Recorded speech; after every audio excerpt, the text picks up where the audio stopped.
ठीक है, नया टॉपिक जहाँ पे हम पढ़ेंगे properties of matter. Number 1 is elasticity. Elasticity हम सभी जानते हैं और हम देखेंगे इस टॉपिक के अंदर why steel is more elastic than rubber. सही सुना, steel is more elastic than rubber. ये इसका उत्तर हमें इस टॉपिक में मिलेगा कि स्टील क्यों इतना ज़्यादा इलास्टिक है हमारे इलास्टिक रबर से भी।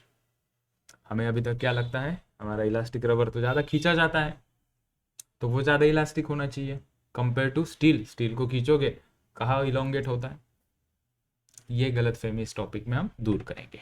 ठीक है, क्या है ये टॉपिक और इसके रिलेटेड ये जो हमने हेडिंग लगाया है प्रॉपर्टीज ऑफ मैटर, यहाँ पे देख सकते हो इलास्टिसिटी भी लिखा है और साथ साथ मैंने फ्लूइड मैकेनिक्स ऐसा नाम दिया है और उसको कट किया है। मतलब प्रॉपर्टीज ऑफ मैटर में दो टॉपिक हमें मिलेंगे, दैट इज इलास्टिसिटी और इसके बाद जो हम करेंगे that is called as fluid mechanics. ठीक है, तो प्रॉपर्टीज ऑफ मैटर के दो सब टॉपिक्स होते हैं, उसमें से हम पहला सब टॉपिक ये पढ़ने जा रहे हैं, this one that is elasticity. ठीक है, इलास्टिसिटी मतलब हम प्रॉपर्टीज की बात करेंगे, प्रॉपर्टीज ऑफ मैटर। अभी मैटर क्या होता है, क्या प्रॉपर्टीज होती है, उसमें से एक प्रॉपर्टी तो इस टॉपिक का ही नाम है, दैट इज इलास्टिसिटी। इसकी गहराई में चलते हैं अभी। ठीक है, तो मैं टॉपिक कर रहा हूँ स्टार्ट, सभी लोग देखें, लेक्चर का आनंद लुटाएं। ठीक है, और पूरा 100% कॉन्सेंट्रेशन मेरे साथ बनाए रखें। ठीक है, इलास्टिसिटी क्या है, कुछ एग्जाम्पल से चलते, ये तो पढ़ ही लेंगे हम, कुछ एग्जाम्पल्स देखते हैं, कुछ एग्जाम्पल्स देखते हैं। हमने बहुत सारे एग्जाम्पल्स देखे होंगे। ठीक है, सबसे पहला एग्जाम्पल जिसके ऊपर अपन डिस्कशन करते हैं दैट्स ए क्ले। ठीक है, दूसरा अपन लेते हैं रबर बैंड, तीसरा अपन लेते हैं ग्लास। ठीक है, फॉर एग्जाम्पल ऐसे तीन हमने मटेरियल्स लिए। क्ले, क्ले की क्या खासियत है, रबर बैंड की और ग्लास की क्या खासियत है, कौन से एंगल से हम कौन से नज़रिए से देख रहे हैं, जानने की कोशिश करो। मान लो क्ले, आटा भी चलेगा, आटा या छोटा सा क्ले, क्ले के हम छोटे से टॉयज वगैरह बनाते थे बचपन में, वो वाला क्ले भी चलेगा। ठीक है, डो, कणिक, ज्याला मराठीत कणिक म्हणतो, डो कहेंगे, उसको ऊपर से अपन फेंक देंगे या डो को ऐसा पंच करो। ठीक है, क्ले, इतना बड़ा क्ले मैंने लिया, उसको मैंने पंच किया। ठीक है, क्या ये क्ले अपना शेप एंड साइज रिगेन कर पाता है फिर से? क्ले को जब तुम पंच करोगे क्या वो अपना वापस शेप रिगेन कर पाता है? नहीं कर पाएगा। जो शेप से तुमने पंच किया, तुम्हारे ये नकल का इम्प्रेशन उसके ऊपर इम्प्रिंट हो जाएगा। ठीक है, रबर बैंड की हम बात करते हैं। ठीक है, रबर बैंड को खींच कर देखते हैं। ठीक है, क्ले को हमने दबाया, इसको हम खींच कर देखते हैं, क्योंकि रबर बैंड को दबाने से कोई ऐसा सेंस नहीं बनेगा। छोटा सा पतला सा रबर बैंड मेरे पास है क्या कोई? कल के लेक्चर में और अच्छे से रबर बैंड इमेजिन विजुलाइज कर सकते हो, उसको खींचो, छोड़ दो, अपने शेप में वापस आ सकता है क्या? इसको खींचेंगे, रबर बैंड को छोड़ देंगे, अपने ओरिजिनल शेप में आ जाएगा। ठीक है, ग्लास को, ग्लास को पंच करोगे, बहुत पतली सी ग्लास हमारे पास है, सेफ है, जैसा खून भी नहीं निकलेगा, ऐसी सादी ग्लास है, उसको पंच करेंगे, टुकड़े हो जाएंगे उसके, गिर जाएगा, शैटर्ड हो जाएगा। ठीक है, अच्छा, तो इतनी इंफॉर्मेशन से मेरा एक सिंपल क्वेश्चन है, इन तीनों में से कौन सा ऐसा मटेरियल है जो अपना shape and size external force remove करने के बाद रीगेन करेगा? सो रबर बैंड अपना शेप एंड साइज फिर से रीगेन कर पाएगा, तो उसी के बात हम करेंगे। ठीक है, और at the end of the day हम ये भी देखेंगे जो मैंने इंट्रो में स्टार्टिंग में कहा, दैट द फोर्थ, कोई मेटल रॉड, कोई मेटल रॉड हम लेते हैं, तो metal rod why is more elastic, why metal rod is more elastic than your rubber band, ये हम जानने की कोशिश करेंगे। ठीक है, राइट। और इसी की एक प्रॉपर्टी जो इस टॉपिक में नहीं डिस्कस करेंगे, जो हम उसका एप्लीकेशन दूसरे टॉपिक में डिस्कस करेंगे, जिसका नाम है कोलिजन।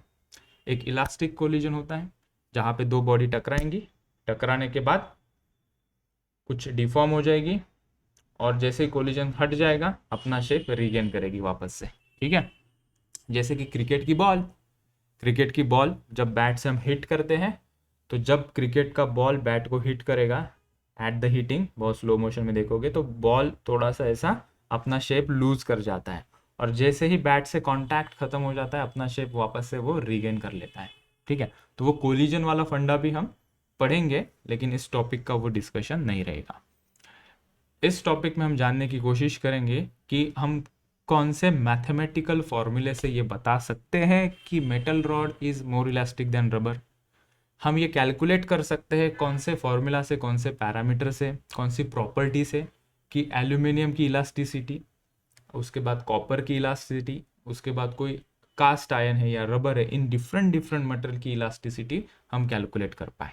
तो ऐसा कौन सा वो फॉर्मूला रहेगा उसकी चर्चा हम यहाँ पे करेंगे। ठीक है, डिफरेंट डिफरेंट तरह के अपन फोर्सेस की चर्चा इस टॉपिक में करेंगे कि तुम जस्ट सिंपली फोर्स का नेचर चेंज कर दो तो जो इसके अंदर डिफॉर्मेशन होने वाला है वो भी चेंज हो जाता है। ठीक है, तो बहुत सारे टेक्निकल टर्म्स यहाँ पे आएंगे, जैसे कि एक आया डिफॉर्मेशन, स्ट्रेस आएगा, स्ट्रेन आएगा, इलास्टिक मॉडुलस, उसके बाद हुक्स लॉ, और बहुत सारे नए नए टर्म्स तरह तरह के हम यहाँ पे देखेंगे। ठीक है, एक बार ओवरव्यू दे देते हैं कि क्या क्या हमें इसके अंदर पढ़ना है इस टॉपिक के अंदर। ठीक है, तो यहाँ पे देखेंगे कि different types of elastic bodies क्या होती है, कितने प्रकार की इलास्टिक बॉडी है, स्ट्रेस क्या होता है, उसके कितने प्रकार होते हैं, स्ट्रेन ये टर्म क्या होती है और स्ट्रेन को हम कैसे डिफाइन करते हैं, रिलेशन लगाएंगे हम स्ट्रेस और स्ट्रेन का, बहुत ही ब्यूटीफुल कर्व यहाँ पे निकल के आएगा, हुक्स लॉ देखेंगे, और यहाँ से टॉपिक यंग्स मॉडुलस और कोर डेप्थ में चला जाएगा। ठीक है,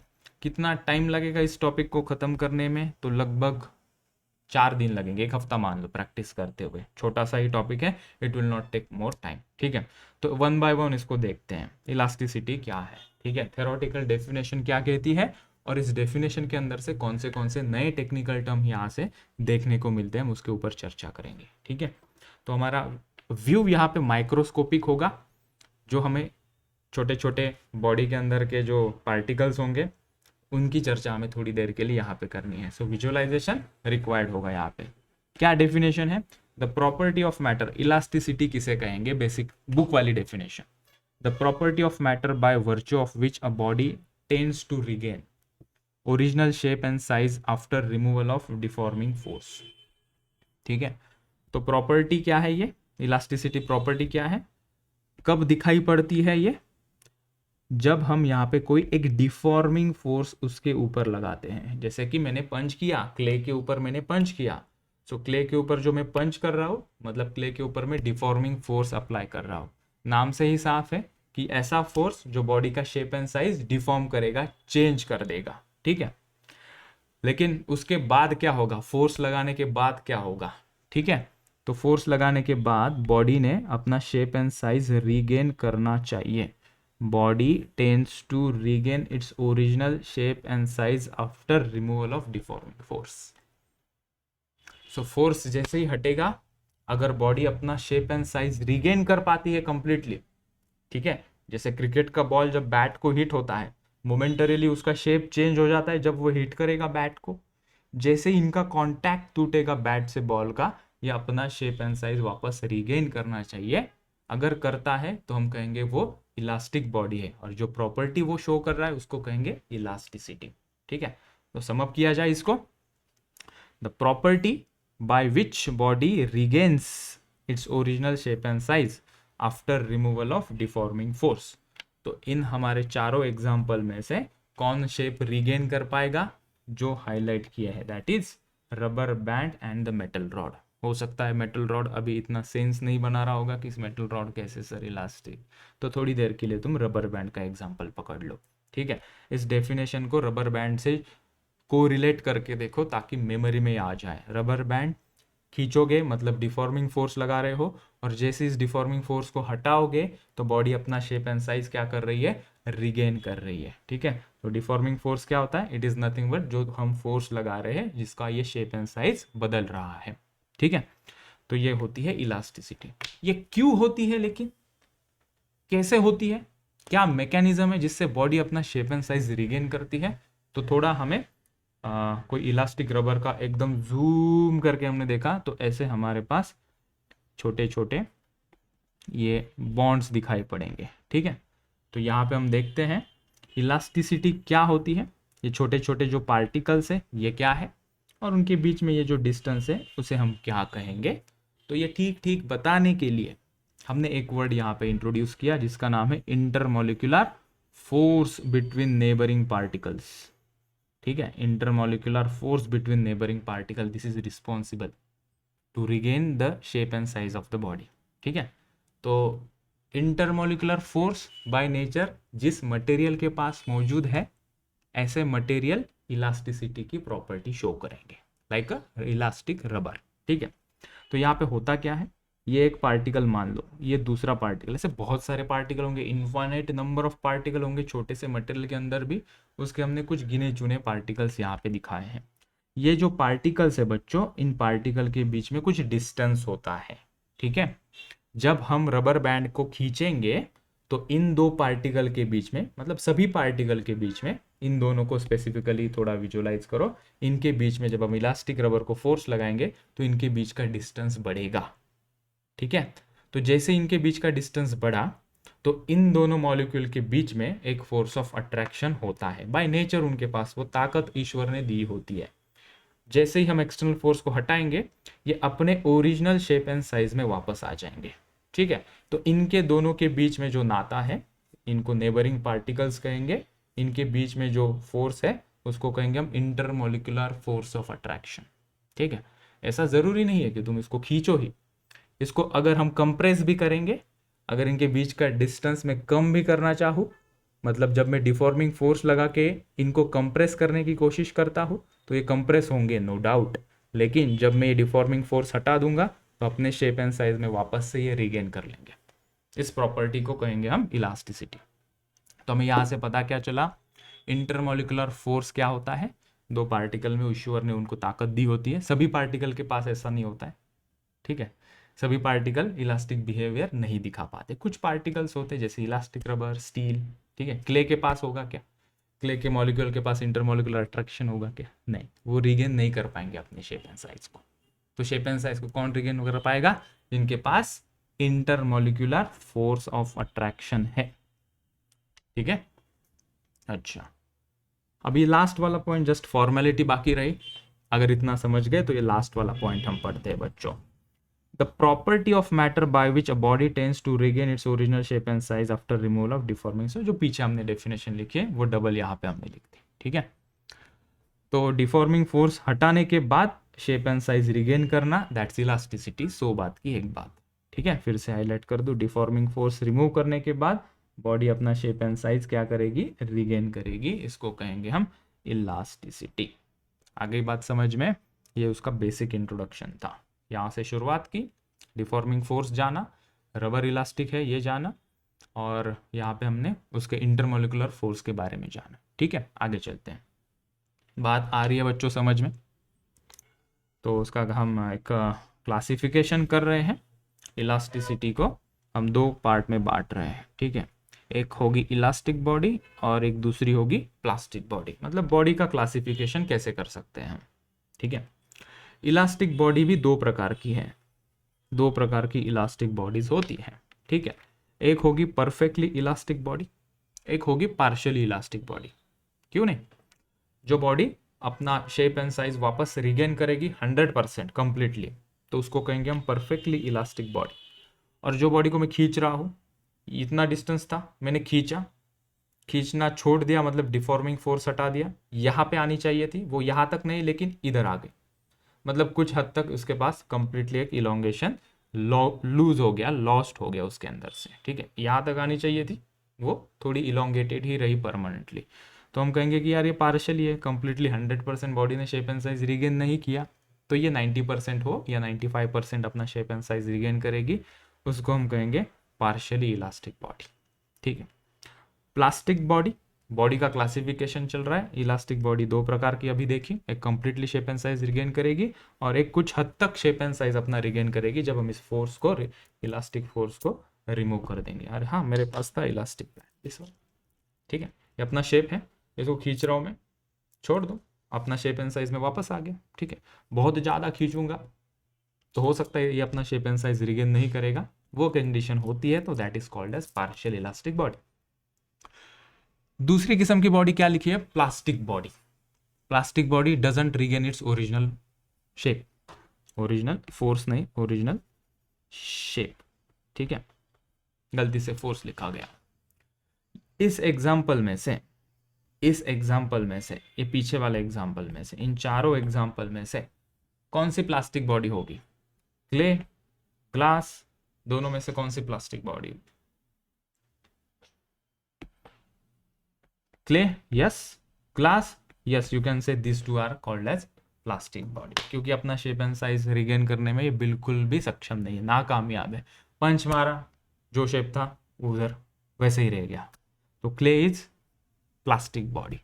ग्लास पंच करोगे, कुछ हद तक ये इलास्टिक होती है, लेकिन फॉर अवर लेमैन्स सेंस हम कहेंगे कि अगर पंच करोगे, फूट रहा है, अपना शेप रिगेन नहीं कर रहा है, इट इज प्लास्टिक बॉडी। लेकिन एक्चुअली में ग्लास को प्लास्टिक बॉडी कहना गलत होगा, ठीक है। Clay we can say it's plastic body, ठीक। तो ये ज़्यादा तो हमें ये नहीं पढ़ना है, पार्शियल इलास्टिक और प्लास्टिक बॉडी का डिस्कशन इस टॉपिक में नहीं होगा, तो बधाई हो, हम इनको नहीं पढ़ेंगे। What we are going to study is perfect elastic bodies, और वो कितने हद तक इलास्टिक रहती है, कितना स्ट्रेस और स्ट्रेन वो सह पाती है, उसकी हम चर्चा करेंगे, ठीक है।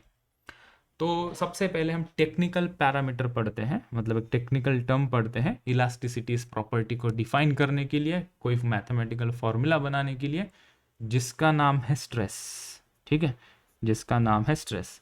ये स्ट्रेस अलग है जो हमें एग्जाम के पहले आता है, उस स्ट्रेस से ये स्ट्रेस अलग है, वो दिमाग के ऊपर लगता है, ये बॉडी के ऊपर लगने वाला स्ट्रेस है, ठीक है। जो हाईलाइटेड है यहाँ पे इजीली दिख पड़ रहा है, दैट इज उसका फॉर्मूला। स्ट्रेस का फॉर्मूला होता है अप्लाइड फोर्स अपॉन एरिया, ठीक है। क्या मैकेनिज्म है पढ़ते हैं हम इसे, ठीक है। Again take the example of elastic rubber, ठीक है। तो मुझे एक चीज बताओ, ठीक है, कौन सी सिचुएशन सबसे कंफर्टेबल है? अगर मैं ये मटेरियल हूँ, मान लो कि अपन ये मटेरियल है, इंसान नहीं, हम ये मटेरियल है, ठीक है, ओके। कौन सी कंफर्टेबल सिचुएशन होगी? हम ऐसे ही रहना पसंद करेंगे या ये स्टेट में रहना पसंद करेंगे? कौन से स्टेट में रहना पसंद करोगे? सिंपली ऐसे रिलैक्स्ड या ऐसे खींचे हुए स्टेट में रहना पसंद करोगे बच्चों? कौन से स्टेट में तुम्हें कंफर्टेबल लगेगा? ये वाली सबसे कंफर्टेबल है, दिमाग को कोई तान नहीं, ठीक है। तो इसको खींचोगे, मतलब इसके अंदर कुछ प्रोड्यूस हो रहा है, उसको स्ट्रेस कहेंगे। जब हम बॉडी को खींचते हैं तो इसके ऊपर जो प्रोड्यूस हो रहा है, ऐसे लिख के थोड़ी ना आएगा यार, ऐसा यहाँ पे ऐसा नोटिफिकेशन आ रहा है कि स्ट्रेस, और इसके अंदर की प्रॉपर्टी होगी जो हम पढ़ेंगे। तो इसको खींचोगे, इसके अंदर जो डेवलप होगा उसको कहेंगे स्ट्रेस। कोई पूछेगा, इसको कोई फोर्स नहीं लगा रहे हो, बड़े आराम से, इसके अंदर कितना स्ट्रेस होगा? कॉमन सेंस से कहोगे तो क्या होगा? जीरो, कोई स्ट्रेस नहीं इसके ऊपर, कोई एग्जाम नहीं, कोई स्ट्रेस नहीं। वैसे ही कोई फोर्स नहीं, कोई स्ट्रेस नहीं, किसी बॉडी के ऊपर कोई एक्सटर्नल फोर्स नहीं है, तो उसके ऊपर क्यों स्ट्रेस आएगा? पहली बात पकड़ में आ रही है, टेक्निकल पॉइंट बताया मैंने। सिंपली बॉडी के ऊपर जब तक हम फोर्स नहीं लगाते तो स्ट्रेस की बात ही नहीं करेंगे, स्ट्रेस कहाँ से आएगा, ठीक है। तो स्ट्रेस देखने के लिए, स्ट्रेस डेवलप करने के लिए हमें बॉडी के ऊपर क्या करना पड़ेगा? फोर्स लगाना पड़ेगा, ठीक है। तो हम तरह तरह से फोर्स लगा सकते हैं, है ना। फोर्स देखो, इस एग्जाम्पल में इधर मैं फोर्स लगा रहा हूँ इस बॉडी के ऊपर, तो कुछ एक किस्म का स्ट्रेस यहाँ पे डेवलप हो जाएगा। अगर मैं इसको इधर से नीचे खींचता हूँ और यहाँ से ऊपर खींचता हूँ, तो कुछ अलग किस्म का स्ट्रेस इसके ऊपर डेवलप हो जाएगा, ठीक है। जैसे एग्जाम का स्ट्रेस अलग होता है, किसी का ब्रेकअप हो गया, ब्रेकअप का स्ट्रेस अलग है, रिलेशन में ब्रेकअप हो गया, ठीक है। किसी ने गुस्से में किसी को बोल दिया तो वो अलग किस्म का स्ट्रेस डेवलप होगा, फीलिंग अलग होगी ना वो। उसी प्रकार से अगर किसी बॉडी के ऊपर हम फोर्स का डायरेक्शन बदल देते हैं तो जो डेवलप होने वाला स्ट्रेस है वो भी अलग हो जाता है, ठीक है। तो स्ट्रेस तो पढ़ेंगे ही पढ़ेंगे, लेकिन स्ट्रेस के डिफरेंट टाइप्स भी हम यहाँ पे पढ़ने वाले हैं, ठीक है। तो पहले जान लेते हैं, क्यूरियोसिटी डेवलप हो चुकी है हमारी कि स्ट्रेस कितने प्रकार के होंगे, ठीक है। फिर हम जानेंगे what is actually mean by stress, ठीक है। यहाँ पे वर्ड दिखाई पड़ रहे हैं, this is called as longitudinal या लॉजिट्यूडिनल। लॉन्गिट्यूडिनल कहना मैं पसंद करूंगा, प्रोनाउंसिएशन से मुझे कोई लेना देना नहीं। लॉन्गिट्यूडिनल स्ट्रेस दूसरा किस्म का होता है, यहाँ पे साइड में दिखाई पड़ रहा है क्या, ये it is called as bulk या नॉर्मल स्ट्रेस। और तीसरा है शेयर स्ट्रेस, ठीक है। तो देख सकते हो यहाँ पे बस फोर्स का डायरेक्शन मैंने रिवर्स कर दिया तो different types of stress develop होंगे। इसको नीचे मैंने लिखना चाहिए, this is called as compressive stress. Force का डायरेक्शन मैंने चेंज कर दिया। जो स्ट्रेस डेवलप हो रहा है यहाँ पे is called as compressive stress. ठीक है, कोई बॉडी है उसको हर एक दिशा से दबा रहे हो तो उसको हमने नाम दिया दैट इज बल्क स्ट्रेस। ठीक है, जो यहाँ पे दिखाई पड़ रहा है, एक जगह से कोई मटेरियल फिक्स्ड है और उसको तुम बेंड करने की कोशिश कर रहे हो, लगभग वैसे ही दिख रहा है। तो ये जो स्ट्रेस डेवलप होगा इसको कहेंगे हम shear stress. So just by changing the direction of forces, we have different types of stresses. different situation में हमें जैसे स्ट्रेस आता है वैसे ही डिफरेंट फोर्स की डायरेक्शन में बॉडी के ऊपर डिफरेंट तरह का स्ट्रेस डेवलप होगा। ठीक है, तो ये हमारा स्ट्रेस है। और स्ट्रेस से रिलेटेड उसका भाई, ठीक है, जो उसको सपोर्ट करेगा, जुड़वा, hello brother, that is called as strain. वो आगे देखेंगे आप। ठीक है, पहले हम स्ट्रेस से मुलाकात कर लेते हैं।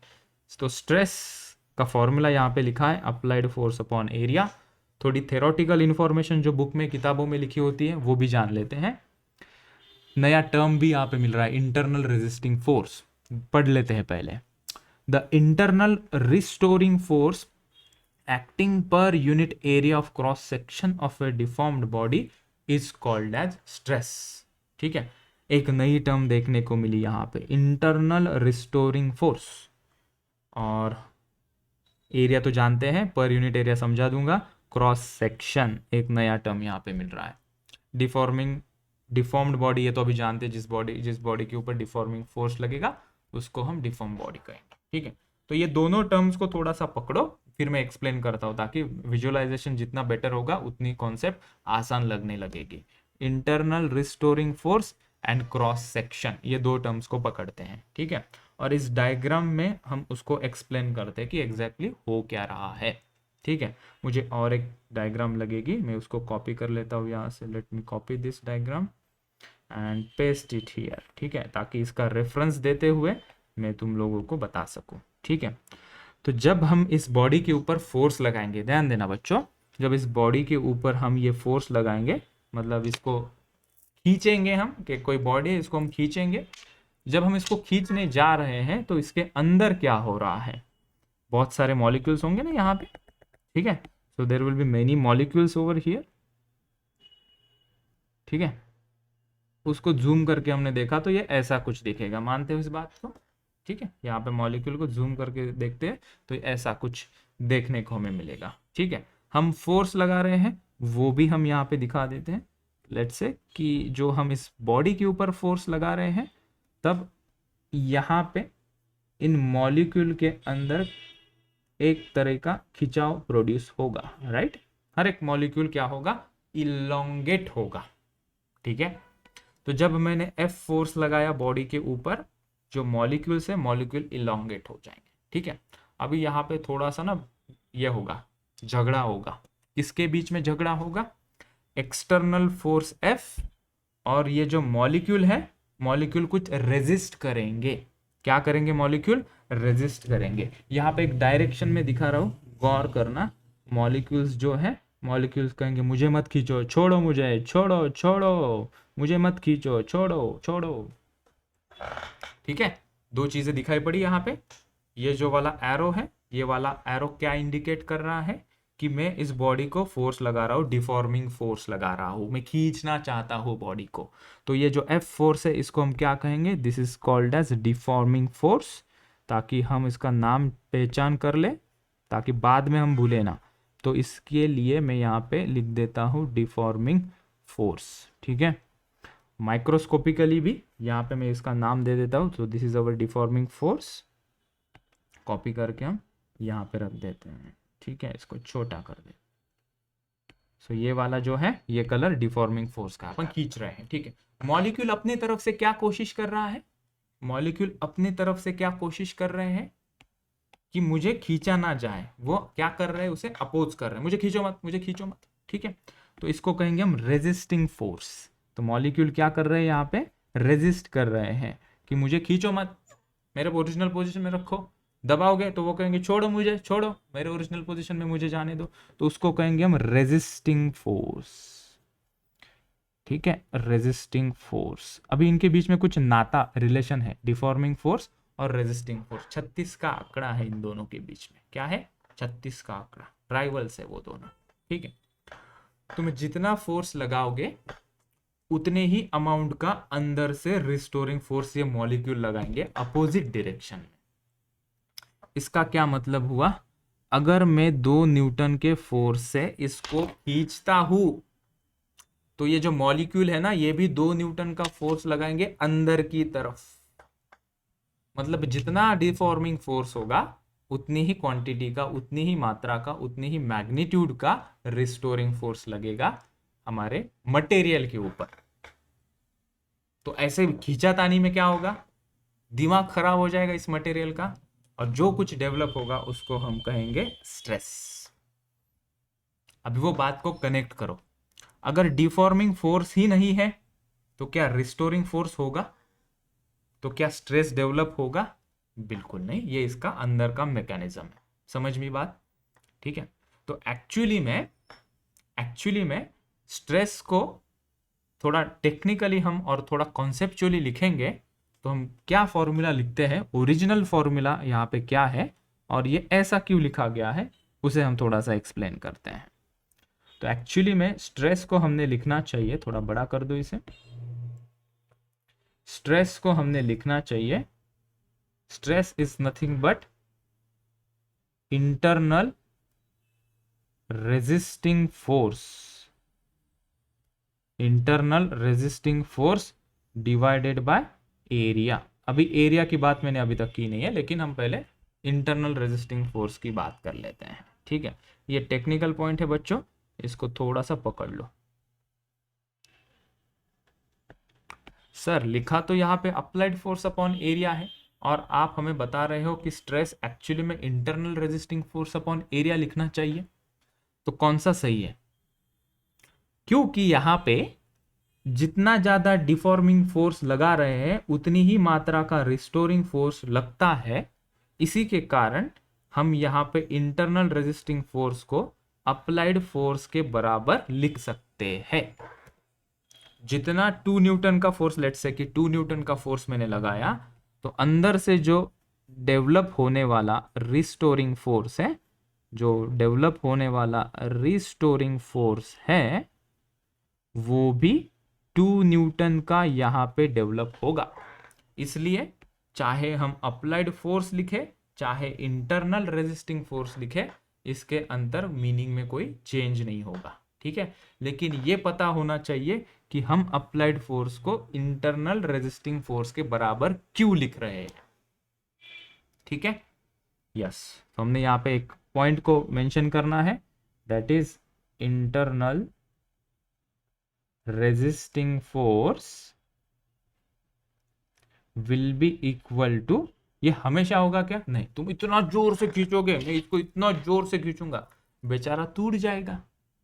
वहां तक नहीं खींचना है, कंफर्टेबल जितना ये सहन कर पाए।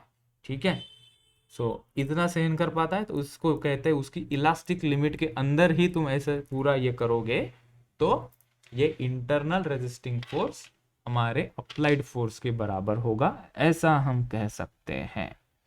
सो हम कहेंगे internal resisting force is equals to applied resisting force. इसीलिए आइदर यू राइट दिस और यू राइट दिस वे। ठीक है, आई बात समझ में? तो ये बात हुई हमारे स्ट्रेस के बारे में। ठीक है, लेट्स समराइज दिस। ठीक है, 30 सेकंड में इसको समराइज कर लेते हैं और आगे बढ़ते हैं। स्ट्रेस डेवलप होता है जब हम, क्रॉस सेक्शन की बात करनी बाकी है, राइट। तो जब स्ट्रेस डेवलप होता है तो इंटरनल रेजिस्टिंग फोर्स एक्टिवेट होता है। ठीक है, और स्ट्रेस डेवलप होता ही क्यों है? क्योंकि हम डिफॉर्मिंग फोर्स उसके ऊपर लगाते हैं। फॉर्मूला क्या होता है इसका? Applied force upon area. और एरिया की बात कर लेते हैं। एरिया कौन सा लेंगे हम यहाँ पे? तो मैं इसको इस पोर्शन से फोर्स लगा रहा हूं, यहां से मैं इसको खींच रहा हूं, तो ये जो है इसको कहते हैं हम इसका cross section area. Cross section area simply क्या है? ये मेरी पेंसिल है। ठीक है, पेंसिल कौन से शेप की दिख रही है बेटा? सिलेंड्रिकल शेप की है। ठीक है, अगर इस पेंसिल को मैं यहाँ से कट कर दूं और ऐसे साइड से देखूं तो मुझे ये ऐसा सर्कुलर दिखाई पड़ेगा। सो इसको कहते हैं this is a cross section area. ठीक है, कोई सिलेंडर को कट करोगे और ऐसे क्रॉस करके देखोगे, साइड एंगल से देखोगे, तो ये सर्कुलर शेप का दिखेगा, उसी को हम कहते हैं this is called as cross section area. ठीक है, तो कोई सिलेंडर है, सिलेंडर का क्रॉस सेक्शन एरिया कैसे दिखेगा? सर्कुलर दिखेगा। So this is called as cross section area. कहीं से भी कट करो उसको हम कहेंगे क्रॉस सेक्शन एरिया। ठीक है, अच्छा, ओके। कोई दूसरा एग्जांपल, ये वाला। ठीक है, ये रिमोट है मेरे पास। ठीक है, ये लाइट का रिमोट है। ओके, और इसको अगर मैं ऐसे साइड से कट कर देता हूं और मैं दिखा देता हूं कि मुझे बताओ ये अगर साइड से कट करने से ऐसा दिख रहा है तो इसका क्रॉस सेक्शन एरिया का शेप कैसा है बच्चों? रेक्टेंगल। ठीक है, सो ऐसे कट करने से जो शेप वहां से दिखता है उसको कहेंगे हम क्रॉस सेक्शन एरिया। ठीक है, तो अगर यहाँ पे सर्कुलर ना होते हुए ऐसा स्क्वायर बार में लेता हूं तो उसका क्रॉस सेक्शन एरिया क्या होगा? रेक्टेंगुलर या स्क्वायर शेप का होगा। ठीक है, राइट। तो चलते हैं हम आगे, स्ट्रेस की बात हमने कर ली। ठीक है, टाइप्स ऑफ स्ट्रेस जानने से पहले उसकी कुछ और डिटेल बातें, उसकी कुंडली देख लेते हैं। ठीक है, सो स्ट्रेस की कुंडली देखने जाते हैं हम। तो स्ट्रेस एक ना कुछ अलग किस्म की क्वांटिटी है। तुम फैमिलियर होंगे, तुम्हें तो ये पता ही होगा कि एक होती है वेक्टर क्वांटिटी, एक होती है स्केलर क्वांटिटी, एक तीसरी क्वांटिटी होती है जो हमारे सिलेबस में नहीं होती, लेकिन वो उसका इंट्रोडक्शन जानना जरूरी है। उसका नाम होता है टेंसर क्वांटिटी। ठीक है, इतना ज्यादा टेक्निकल में नहीं जाना है हमें टेंसर क्वांटिटी के, लेकिन वो जानना भी जरूरी है। सो स्ट्रेस एक प्रकार की टेंसर क्वांटिटी होती है। अभी क्या बोला है टेंसर क्वांटिटी? तो इसका मतलब समझो। वेक्टर क्वांटिटी मतलब ऐसी क्वांटिटी जिसको फोर्स, जिसको डायरेक्शन और मैग्नीट्यूड दोनों की जरूरत होती है, उसके बिना वो हम डिफाइन नहीं कर पाते। जैसे कि फोर्स, मैंने कहा कि मैं फोर्स लगा रहा हूं इस झंडू बाम के ऊपर तो इसके ऊपर मैं फोर्स लगा रहा हूं 2 न्यूटन का। ठीक है, तो क्या ये कंप्लीट इंफॉर्मेशन होगी? क्या तुम्हारा इमीडिएट नेक्स्ट क्वेश्चन होगा, सर किस डायरेक्शन में आप फोर्स लगा रहे हो? तो फोर्स को कंप्लीट बताने के लिए मुझे 2 चीजें बतानी पड़ेगी, एक कितने न्यूटन का और दूसरा कौन सी डायरेक्शन में। ठीक है, वेलोसिटी का भी कुछ वैसा ही होता है, that is called as vector quantity, जिसको 2 मैग्नीट्यूड और डायरेक्शन बताना जरूरी होता है। स्केलर क्वांटिटी, टाइम क्या हुआ है अभी? तो तुम घड़ी में देख के कहोगे सर 4:45 PM। राइट में देखोगे, लेफ्ट में देखोगे, ऊपर देखोगे तो समय चेंज होगा क्या? तो टाइम बताने के लिए तुम्हें बस उतना मैग्नीट्यूड बता दो, सर 4:55 हो गए, 4 बजकर शाम के 50 हो गए, दैट्स इट, इनफ। तो time is nothing but scalar quantity, जैसे कि टेम्परेचर और बहुत सारे अनगिनत क्वांटिटीज स्केलर क्वांटिटीज होते हैं। ठीक है, तो जिनको सिर्फ मैग्नीट्यूड की जरूरत है। अभी रूम का टेम्परेचर गर्मी हो रही, मतलब क्या है, 27 डिग्री सेल्सियस टेम्परेचर है, तो 27 डिग्री सेल्सियस बताने से काम चला गया। ठीक है, नॉर्थ डायरेक्शन में 27 है, साउथ डायरेक्शन ऐसा थोड़ी ना कहते हैं। तो ये टेंसर क्या होता है? टेंसर भी एक वेक्टर जैसी होती है, वेक्टर का बड़ा भाई होता है ये। ठीक है, टेंसर क्या है?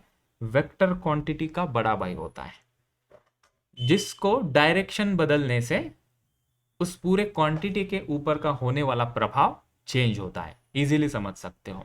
जैसे कि यहां पे इस रॉड के ऊपर अगर मैं बाहरी दिशा में फोर्स लगा दूं तो जो काइंड ऑफ स्ट्रेस यहां पे डेवलप हो रहा है वो अलग किस्म का है। मैं वही 2 न्यूटन का फोर्स जब जो मैं बाहर लगा रहा था, अगर उसको मैं अंदर की तरफ लगाऊं, वही 2 न्यूटन का फोर्स मैं अंदर की तरफ लगाऊं, तो जो टाइप का स्ट्रेस डेवलप हो रहा है इस रॉड के ऊपर अभी, वो चेंज हो गया, कंप्रेस हो गया, कंप्रेसिव स्ट्रेस हो गया। तो भले ही मैं सेम मात्रा का फोर्स लगा रहा हूं, बस उसका डायरेक्शन चेंज करने से उस पूरे मटेरियल के बिहेवियर में चेंज आ जाता है। तो हम कहेंगे कि ये तो वेक्टर से भी तगड़ी क्वांटिटी निकली, उसको हम नाम देते हैं टेंसर क्वांटिटी। ठीक है, उसको इतना एक लाइन में समझाना तो बड़ा मुश्किल होता है, इसलिए ये हमारे सिलेबस में नहीं होता है। ये आगे चल के अपने पास अभी 2 स्ट्रीम के स्टूडेंट है, एक मेडिकल और एक इंजीनियरिंग के।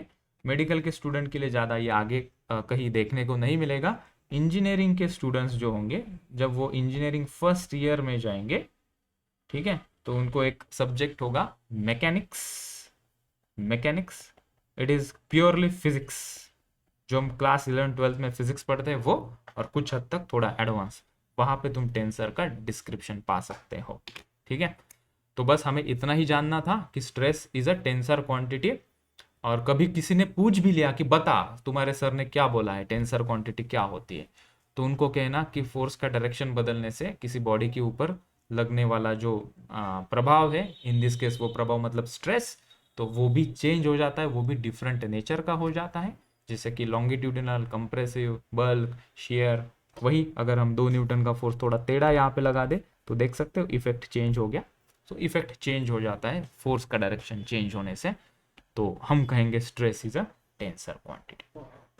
ठीक है, सिमिलरली क्लास 12 में जब जाएंगे तो करंट ये और एक क्वांटिटी होती है जिसको हम टेंसर क्वांटिटी मानते हैं। ठीक है, सो लेकिन सर अगर ये वेक्टर भी नहीं है, स्केलर भी नहीं है क्वांटिटी, ये टेंसर है, तो कभी हमें क्वेश्चन आएगा तो इसको हम क्या मतलब कैसे सॉल्व करेंगे?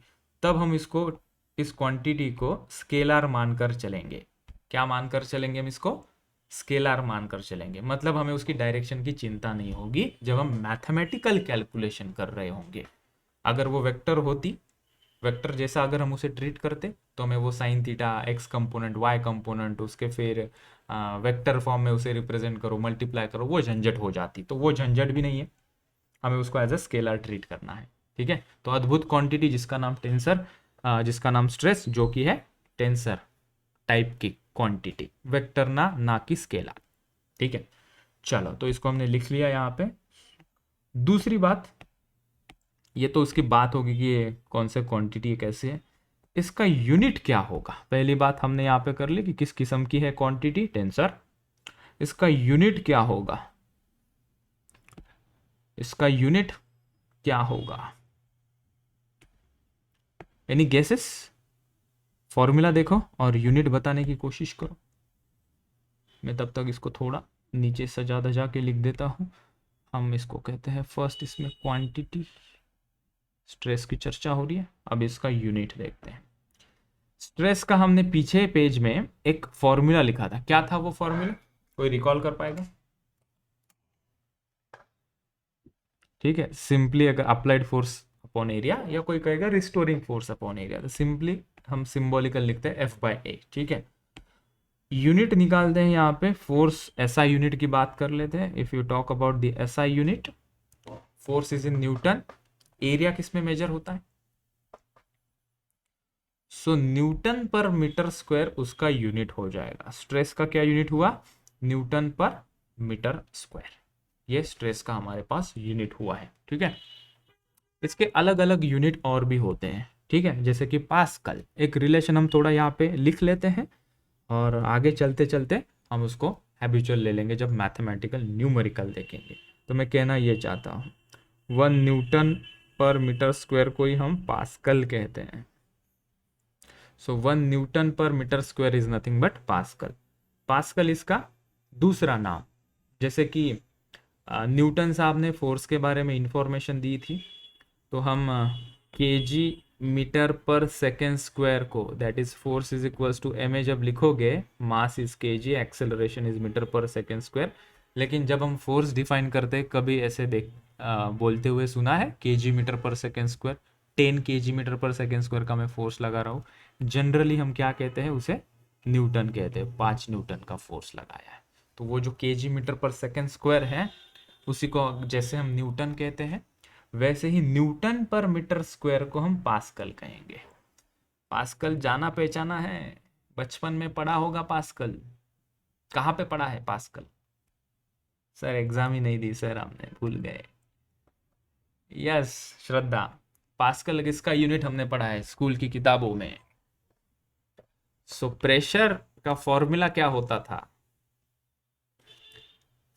फॉर्मूला वो यूनिट हुआ, फॉर्मूला क्या है प्रेशर का? Force upon area, Newton per metre square उसका यूनिट हुआ। सो प्रेशर का भी formula force upon area, stress का भी फॉर्मूला फोर्स अपॉन एरिया। कुछ तो बेसिक अंतर होगा, स्ट्रेस और प्रेशर के बीच में, ये आज का होमवर्क है बच्चों। प्रेशर और स्ट्रेस के बीच में क्या डिफरेंस है ढूंढो, गूगल करो, यूट्यूब करो, और मुझे कल के लेक्चर में बताना कि प्रेशर और स्ट्रेस भिन्न भिन्न क्यों होते हैं। ठीक है, अगर स्ट्रेस और प्रेशर सेम होता तो हम यहाँ पे स्ट्रेस ये वर्ड ही क्यों यूज करते हैं। ठीक है, चलो ये बात हुई। अच्छा, प्रेशर कौन सी क्वांटिटी है, एक हिंट दे के जा रहा हूं। प्रेशर कौन सी क्वांटिटी हुआ करती थी? प्रेशर अगर नहीं पता है तो एक स्केलर क्वांटिटी है।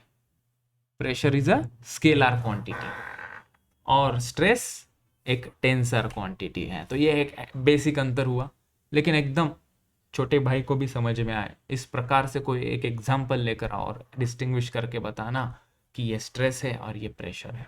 ठीक है, चलो, तो 3 प्रकार के स्ट्रेस हमें देखने को मिले। इसके गहराई में हम जाएंगे ही जाएंगे ऑब्वियसली। इनके फॉर्मूलाज अगर हम देखेंगे बच्चों, इनके कुछ डिफरेंट फॉर्मूलाज नहीं है।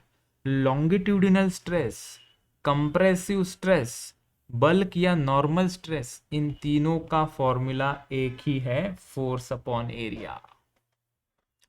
फॉर्मूला वाइज तो सेम है, फोर्स अपॉन एरिया। तो अंतर कहाँ पे है? अंतर इनके डायरेक्शन में है। सो डायरेक्शन तो अलग अलग है, तो अलग अलग स्ट्रेस बन गए, लेकिन फॉर्मूला वाइज देखोगे तो तीनों का फॉर्मूला फोर्स अपॉन एरिया ही है। ठीक है, देखेंगे, हम उसको अनफोल्ड करेंगे कल के लेक्चर में। हम अभी जान लेते हैं what is mean by strain. Strain क्या मुसीबत है, क्या बला है, इसका नाम स्ट्रेन है, मतलब क्या है वो समझाइए सर। स्ट्रेन स्ट्रेस का भाई है, छोटा भाई है। होता क्या है, क्या पता चलता है इससे? मैं चार्जर को लगा दूं, स्विच ऑफ हो जाएगा कल के जैसा ही।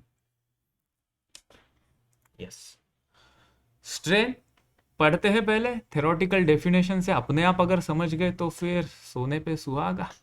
The ratio of change in configuration to the original configuration is called as strain. और नीचे फॉर्मूला भी लिखा है। लॉन्गिट्यूडिनल स्ट्रेन के लिए डिफाइन किया है, चलो थोड़ी देर के लिए लॉन्गिट्यूडिनल का ही सही पढ़ लेते हैं। Change in length upon original length, ये हमारा फॉर्मूला है। स्ट्रेस के साथ कंपेयर करते हैं ताकि एक ही फ्रेम में दोनों हमारे पास हीरो मिल जाए। तो इसका बड़ा भाई स्ट्रेस जो कि था फोर्स अपॉन एरिया, उसके बाजू बाजू बाउंड्री से चलते हैं। ठीक है, स्ट्रेस का यूनिट था न्यूटन पर मीटर स्क्वायर, जैसा कि हमने जस्ट 10 सेकंड पहले डिस्कस किया।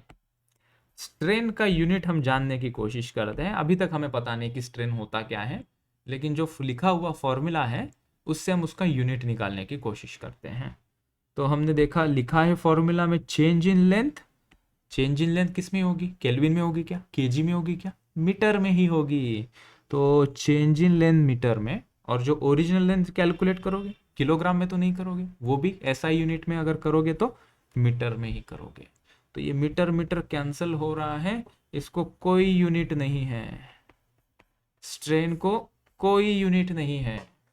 एक क्विज वाला क्वेश्चन, जितना भी मैंने अभी तक सिखाया है उसमें और एक टर्म है जिसको यूनिट नहीं था, वो कौन सी टर्म थी और कौन से टॉपिक में हमने देखी थी? बताओ। एक क्वांटिटी हमने देखी थी बच्चों, वो कौन सी थी जिसको यूनिट नहीं था?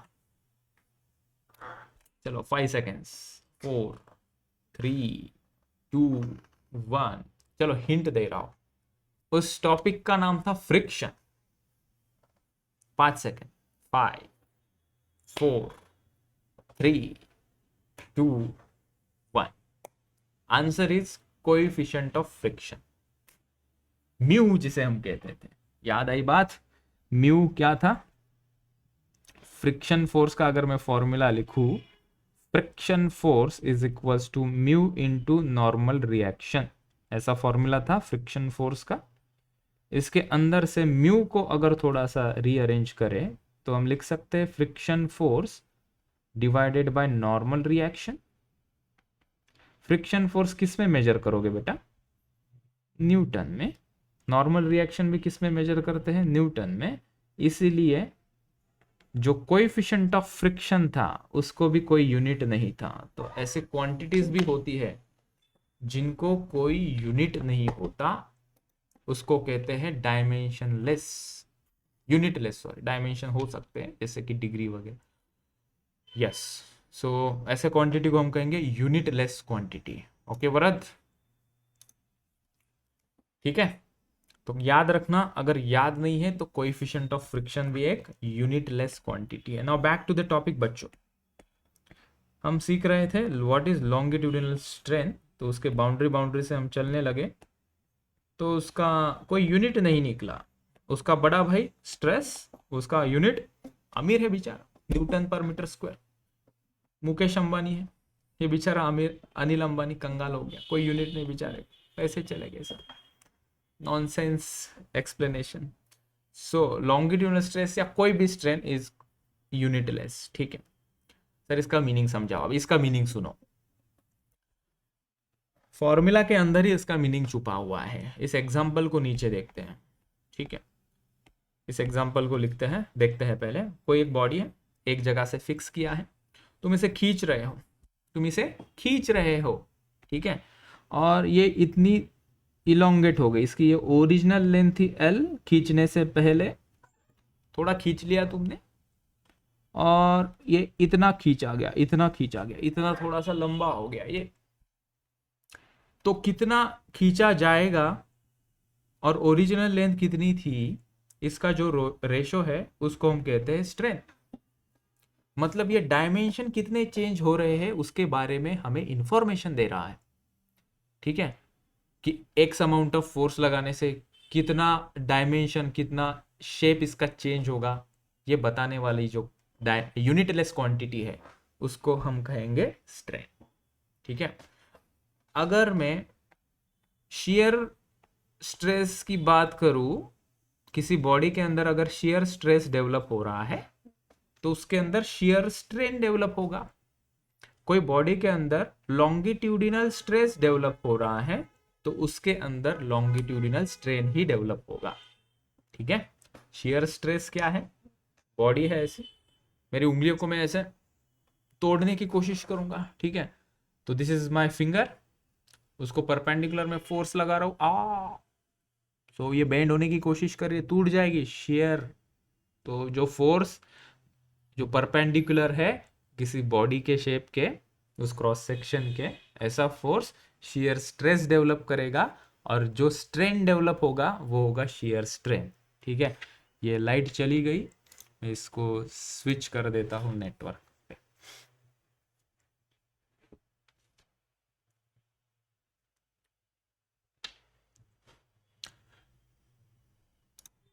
ठीक है, तो कल के लेक्चर में बच्चों we will see stress and strain का रिलेशन, और जो डिफरेंट डिफरेंट तरह के स्ट्रेस हैं और डिफरेंट डिफरेंट तरह के स्ट्रेन हैं उनको भी पढ़ेंगे, और उनके पिताजी को भी पढ़ेंगे, ठीक है। स्ट्रेस और स्ट्रेन ये दोनों भाई भाई, उनके पिताजी जिनको हम कहेंगे मॉड्यूलस ऑफ इलास्टिसिटी, ठीक है।